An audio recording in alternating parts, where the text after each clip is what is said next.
पित्ते की पत्थरियाँ छोटी छोटी कंकरियाँ होती हैं जो कि पित्ते के अंदर बनती हैं। गॉल ब्लैडर, जिसे उर्दू में पित्ता कहते हैं, पेट के ऊपर दाहिनी साइड पर लिवर या जिगर के नीचे वाक़या होता है। इन तस्वीरों से जो ये आपको ग्रीन कलर की स्ट्रक्चर नज़र आ रही है, इससे आपको पित्ते की सही लोकेशन का अंदाज़ा हो जाएगा। पित्ता नाशपाती की शक्ल का होता है, जिसकी लंबाई 3 से 6 इंच तक हो सकती है। ये पेट में राइट साइड पर ऊपर वाले हिस्से में होता है और ये लिवर के नीचे होता है और ये लिवर और अंतड़ियों यानी इंटेस्टाइन से छोटी छोटी ट्यूबों से मिला होता है, जिन्हें बाइल डक्ट्स कहते हैं। इन तस्वीरों से आपको ये समझने में मदद मिलेगी। पित्ते का बुनियादी मकसद एक ग्रीनिश येलो लिक्विड को स्टोर करना होता है, जो कि लिवर या जिगर में पैदा होता है और जो आपकी खुराक को हजम करने में मदद देता है। जैसे कि आप इन तस्वीरों में देखेंगे, पित्ते की पत्थरियाँ बहुत छोटे साइज से लेकर इतनी बड़ी होती हैं कि पूरे पित्ते को एक ही पत्थरी भर देती है, लेकिन आम तौर पर इनका साइज 1 इंच से कम तक होता है। पित्ते की पत्थरियों की 2 किस्में हैं। एक कोलेस्ट्रॉल स्टोन होते हैं जो 80% लोगों में होते हैं और दूसरे पिगमेंट स्टोन होते हैं जो 20% लोगों में होते हैं।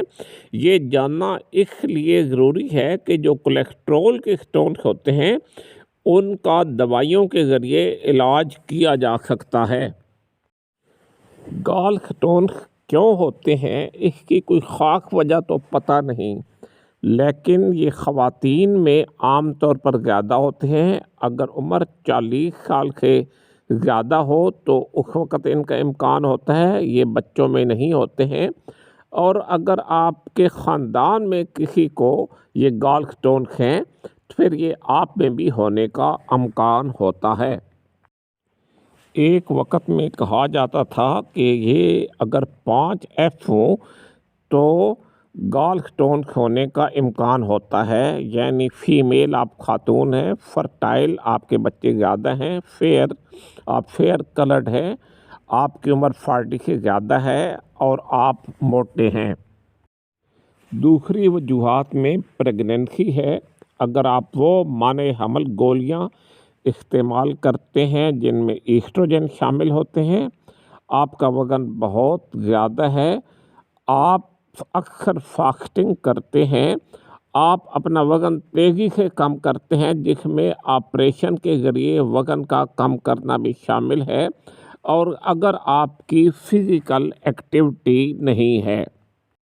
अगर किसी को डायबिटीज़ है, सिकल सेल डिजीज़ है, लिवर की सिरोसिस है या कुछ ऐसी मेडिसिन हैं जिनके इस्तेमाल के बाद गॉल ब्लैडर स्टोन होने का इम्कान ज़्यादा होता है। जिन दवाओं के इस्तेमाल करने से पित्ते की पत्थरी बनने का चांस होता है उनमें एक ग्रुप फाइब्रेट का है। इसमें बेंगा फाइब्रेट, फिनोफाइब्रेट और एजिटिमाइब शामिल हैं। ये वो दवाएं हैं कि जो कि कोलेस्ट्रॉल को कम करने के लिए इस्तेमाल की जाती हैं। फिर एक एंटीबायोटिक सेफ्ट्रियाक्सोन है जिसके लेने से पित्ते की पत्थरी बनने का इम्कान होता है।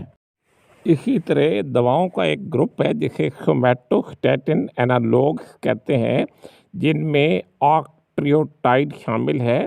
ये दवा एक्रोमेगली में इस्तेमाल होती है और इससे भी पित्ते की पत्थरी के बनने का इम्कान होता है।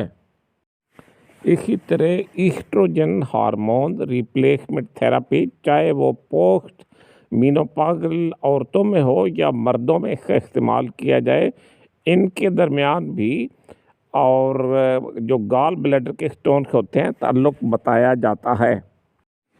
इसी तरह ईस्ट्रोजन कंटेनिंग कंट्रासेप्टिव और गॉल ब्लैडर स्टोन में आर्गी का ताल्लुक बताया जाता है। जाहिर है ये दवाएं आपने खुद तो शुरू नहीं की होंगी, आपको किसी डॉक्टर साहब ने किसी ख़ास बीमारी के लिए लिखी होंगी।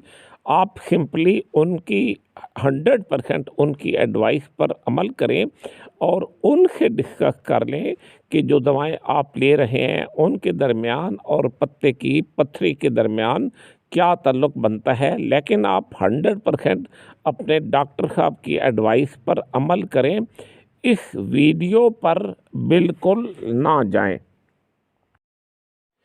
क्योंकि ये वीडियो लंबी हो गई है, इसलिए इसकी कॉम्प्लिकेशन यानी पेचीदगियाँ, डायग्नोसिस यानी तशखीस, इलाज और प्रिवेंशन यानी इनसे कैसे बचा जा सकता है, इसी वीडियो के पार्ट 2 में दी जाएंगी, जो कुछ एक आध दिन के बाद जो रिलीज़ की जाएगी। मेरा channel your health Urdu subscribe करें। इसमें सेहत से रिलेटेड और मालूमाती वीडियोस मौजूद हैं।